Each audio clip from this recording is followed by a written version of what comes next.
Welcome back. Who wants to learn how to make empanadas or pastelillos? Depending on where you're from, you're going to say one or the other. But basically, it's a Puerto Rican fried meat pie. I know, doesn't it sound delicious? Fried meat and pie together. A genius. Who the hell thought of it? So, today I'm filming 3 videos.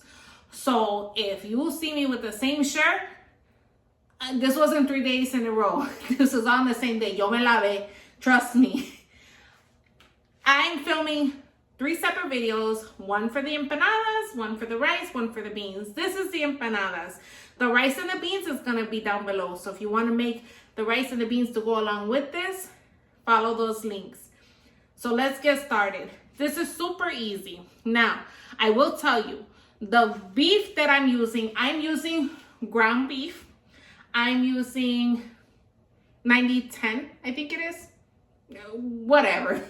But in either case, the way I cook my ground beef is very different. And it's so funny because up until I became an adult, I thought everybody did it this way. I boil my ground beef. Yes, I boil my ground beef. Trust me, you are going to like this method because all that trying to break it up, you don't have to do that with this. Trust me, I won't steer you wrong. If you choose to make these empanadas with ground turkey, ground chicken, ground pork, or with ground beef, and you want to do it the traditional way where you just brown it, you can do that and still use these same seasonings. The only thing I will recommend is that if you use turkey, chicken, or pork, do not boil it. Do it the old-fashioned way. If you use beef, try it. You might like it this way. You're going to find this a lot easier. This is how I've always done it. And I've gotten a lot of people to do it that way too. And trust me, you're going to find it so much easier. So what are we going to need? In this pot, I have 2 pounds of ground beef. I also have a teaspoon of salt. And then I have about a half a cup of Spanish onion. And I've cut it really small. Like that. And then about the same size, I have 1 russet potato. It probably made about a cup. And I cut it up really small like this too. Okay? And it's all in there ready to go. Now, the next thing you're going to need is your actual pastelillo. Now, I do take a shortcut. Back in the day, I'm sure all our mothers, our grandmothers, or even some of you today are rolling out dough and making your pastelillos that way. You can. I won't today because I don't got time for it. It's Thursday. My husband and my daughter are hungry and I'm sitting here filming a video. Okay, anyway. So, Goya, our friendly friends at Goya, they've created pastelillos for us. Now, they come like this. They come on a wax paper. Save the paper. I'm going to show you how to assemble them, but don't throw these away. When you buy them, they're going to be in the freezer section of your store. So if you're going to use them that same day, make sure you thaw them out because they need to be pliable. See, they need to be pliable. They come orange like this and they come white. They taste a little bit different. This has achote in it. The other one doesn't. But honestly, one or the other is fine. If you can't find these, guess what? You could do something a little bit different. You could use a wonton wrapper. Fry it in a wonton wrapper. Same thing. The dough's different. The texture is going to be different. But the taste is going to be very similar. So they're called pastelillos. But on their pack, it's called discos grandes. Which just means big dick. Big disc. Oh my God. Good Lord Jesus. All right. They come 10 in a pack. And I usually make them all. This actually might be too much meat for this. But I'll be honest. This meat's going to be so good that tomorrow I usually take it for lunch. Stick it in a sandwich. And there you go. Loose meat sandwich. But I usually make these all. The reason being is even if we only eat 1 or 2 today, they freeze very well. So what I usually do is I fill them all. I get them all ready. I fry the ones we're going to eat. Whatever we don't eat, I put them in a freezer bag, making sure that that little wax paper is still connected to it because otherwise they'll stick together. And then without frying them, stick them in the freezer. The meat's done. And then the next day you're hungry, if you want to make them fresh, you just throw them in the fryer. We're going to talk about that too. You're going to need some oil for frying. You're going to need a tablespoon of white vinegar. I'm trying to go a little bit faster because we're starving. A packet of sazon. Starving, like, does it look like I'm starving? Let's be honest. I can miss a meal or two. I'm not going to though, but I could if I wanted to. But like I said, I'm not going to. A tablespoon of lime juice. That looked like a commercial, right? Tablespoon of lime juice. Okay. I'm delirious here. It's called hunger. 2 tablespoons of sofrito. If you want to learn how to make sofrito, it's going to be linked below, along with the rice and the beans recipe. And we're going to need holy grail seasoning. Adobo with the red cap. You could use any of the other caps. I wouldn't use the one with the green cap for this. But if that's the only one you could find, you can. It just has cumin in it, so it's going to have a smoky flavor. It's totally up to you. I'm going to use adobo with the red cap. And if you watch any of my other videos, I don't measure. So you're going to watch what I'm doing. We're going to learn together. I got you. I got you. You're going to learn. Garlic powder. Don't use garlic salt. Same thing with the onion. Onion powder, not onion salt. We don't need no more salt. We're good. Watch what I'm doing.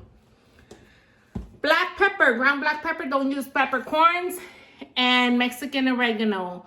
Look on Amazon. I've seen it there. I've seen it at Walmart. Very potent. Be careful with this one. And like I always say, if you've been watching my other videos, can't find this, you could use oregano leaves, dried oregano, and just break it up with your hands before you throw it in. We're actually not going to throw these seasonings in yet. What we're going to do is we're going to boil our ground beef. You're like, girl, boil your ground beef? Yes, girl, I got you. You're going to boil the ground beef. Let's do this. So what is this Hot Mess Express over here? This is our ground beef and water. You're probably like, girl, the girl has freaking lost it. I did years ago. It didn't happen today, trust me. If you think this is new, I've been crazy for years. In the pot, I have salt. I have the onions we talked about, the potatoes we talked about, the ground beef, and water. That's all that's in here right now. We are not going to season it yet because here's my thought on seasoning. When you season your meat and then you drain it, or let's say you don't boil it, you just, you're browning it, you're draining your seasoning out. Look, I love this shirt when I'm cooking because it looks like Tupac's like, are you ready? Are we going to eat yet? Not yet, Tupac, slow down. Okay. When you drain it, you're going to drain it with the seasoning you just put in it. So I like to drain it later. I like to season it later. So I put enough water so that the meat sits in the water but doesn't drown. I use that term all the time. You're going to hear it all the time. It does not have to drown in here. Okay? This meat's already dead. Literally, I just lightly, very lightly, I'm just breaking up the meat little by little. That's it. My heat is on high. And I'm going to let this cook. See how you're starting to see and this looks like a hot mess. I know. She's probably like, oh my God, what's she doing? Trust me, I know what I'm doing. I'm a big girl for a reason. I always say that because I know how to eat. I know how to eat. I know how to feed you. You're going to learn together with me. So we're good there. Now we're going to let this come to a boil. And we're going to let this boil until the onions are translucent and the potatoes are done. When the meat is done, it's going to look gray. Then we're going to drain it. We're going to season it. And after we season it, then we're going to let it sit for like a good 15 minutes with the seasoning. And we're going to fill our pastelillos and fry them. Super easy recipe. One more thing. When you're filling your pastelillos, you can... Let me change this so you could see me. I feel like... You ever watch Charlie Brown? There you go. You ever watch Charlie Brown where the teacher's like, wah, wah, wah? That's how I kind of feel when I'm like this. But again, this is the Ghetto Studios. We don't have all our equipment yet. So With empanadas, if you want, you can add cheese to fill it along with the meat. So as you're filling it, we'll talk about that in a little bit. You could add cheese to it, or you could add cheese whiz with the meat, or you could just do it with just cheese. It's totally up to you. So I'm gonna come back when the meat is starting to boil, and I'm gonna show you what I'm talking about. I'm not gonna do a lot of breaking up and special tools to break up. You don't have to, because what happens is when you boil your ground beef, you're cooking all that meat at the same time. Everything's gonna cook at the same time.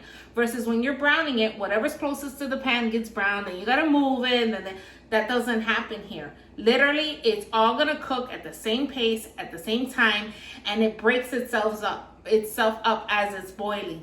You may have to break up a couple chunks here or there, but nothing like when you're browning it. So try it, you'll probably like. All right, forgive me for the noise, but my exhaust turns on automatically, so if it's a little loud, I'm sorry. But I just wanted to bring the camera over so you could see. This has been boiling for about 10 minutes.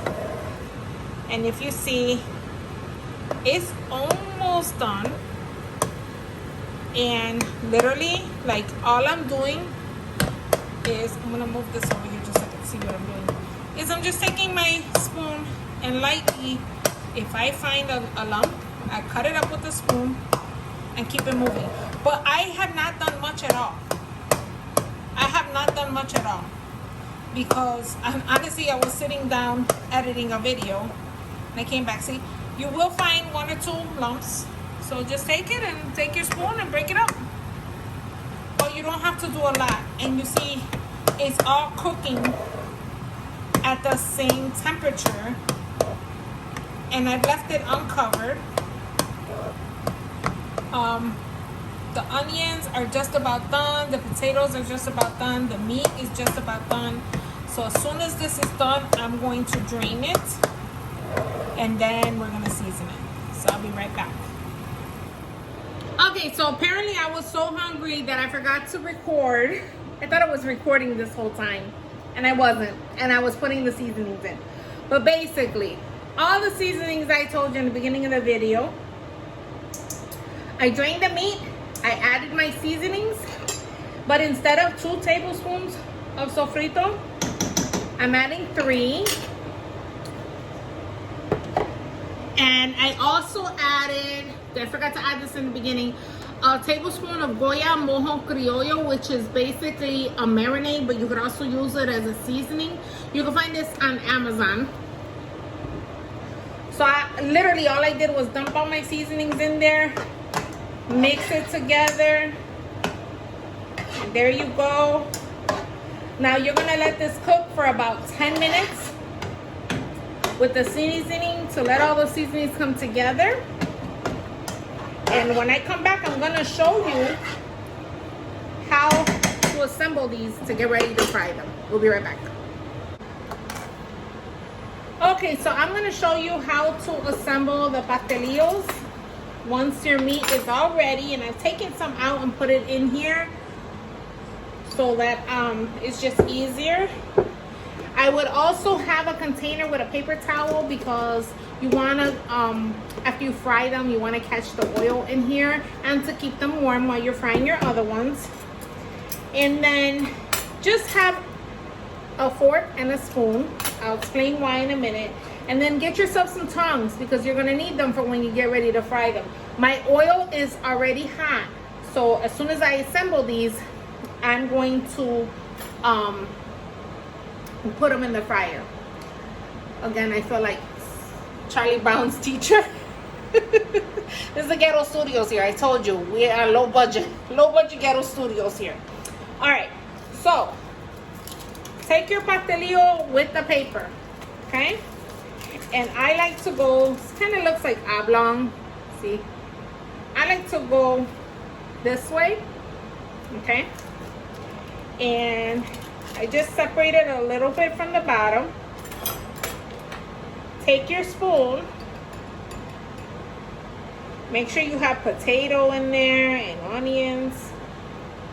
And you have to, learning how much meat to put in there. I'm using a soup spoon. It just depends. Like you'll get used to it. I usually put about a spoon and maybe a half, because if you put too much, it can be hard to close. If you put too little, well, then you're just a cheapskate and nobody wants to eat your pastelillos. So if you're gonna use cheese, you could always lay the cheese on the actual pastelillo first, like here, and then put the meat on top. But we're really not cheese eaters here, surprisingly. I don't even like cheeseburgers.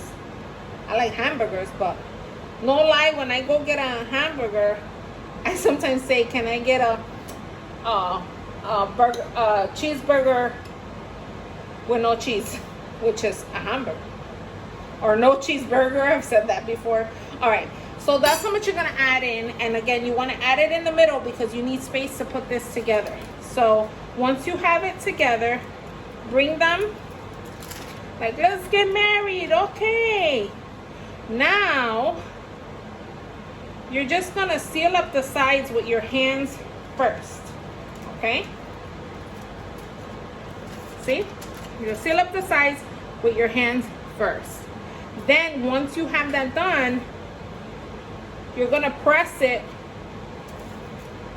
with your fork, because you wanna make sure you seal this, because otherwise what's gonna happen is it is gonna open, and you don't want that. You did all this work and then you're gonna mess up your pastelillo. So I usually do once like that, and then I go this way because I really want to make sure it is sealed. I have had these suckers open on me and it is not cute. That hot oil will pop everywhere, trust me. All right, sealed and ready to go. If you're going to make them now, you could just throw them right in the fryer. If you're not gonna make them yet, you could keep the wrapper on it like this. And let's say you wanna make them a couple days from now. Just lay them flat in a freezer bag, lay them on a flat surface in the freezer, and then the next time they're already done. All you gotta do is fry them. So let me make one more, and as soon as I'm done there, I'm gonna show you what it looks like when we fry it. But very important, keep these little papers because it keeps them from getting stuck. All right, so we got one heaping soup spoon. Oh, got a little lump, okay. And then we're gonna do about a half. And again, you can make these with cheese, you can make them with chicken, whatever you wish, it doesn't matter. All right. Whoever thought of a fried meat pie, those are like the three things.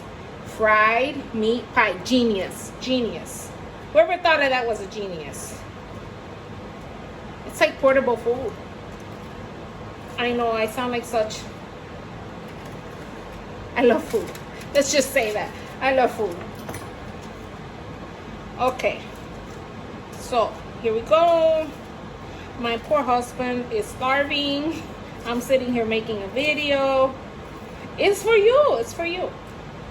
It's for him too, let's not lie. Because one day, if God forbid I pass away, my goal is that my daughter, my niece, my nephew, and my husband have a video diary of my food. Okay. So these two are done. We're going to put them in the fryer. We'll be right back. So our oil is nice and hot. And we're going to go ahead and dump our pastelillos in there. And bear with me because I'm doing this with one hand.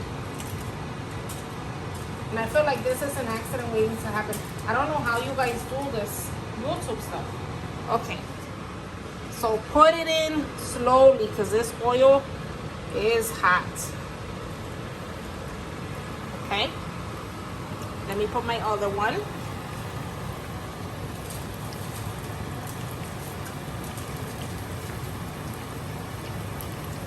Okay.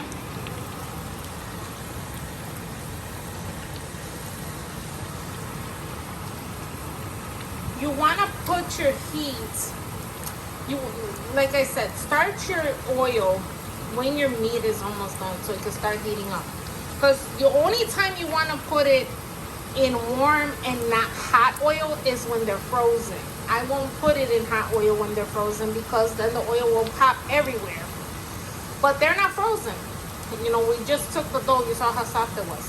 So you want your oil to be nice and hot. And you see that as it's cooking, it's gonna start floating. And you're just gonna cook them until the whole thing starts crisping up. Okay? See, this is not done yet. Look. See how that looks? Not done yet. So we're gonna let it cook, and I'll be back when it's time to turn them. Okay, I just turned them, and I'm gonna let them cook until they're nice and crispy. I'm gonna flip them one more time, but the reason I turned them is because the top of the dough was really soft, and I want to make sure that they don't end up opening. So I'm gonna let it sit here and fry until the other side's nice and crispy. I'll turn it so that this side will get nice and crispy, and when they're done, I'm gonna show you what they look like. All right, so it's all done. I have the pastelillos, the white rice, the beans, all homemade. You followed me through. I hope you try it. I hope you enjoy it. I hope you enjoy it. You want to try it? It's hot. Careful. It's so cheesy. All right, thanks so much for watching. Please like, share, comment, and subscribe. And we'll see you next time here in Lila Loves to Cook. Bye, guys.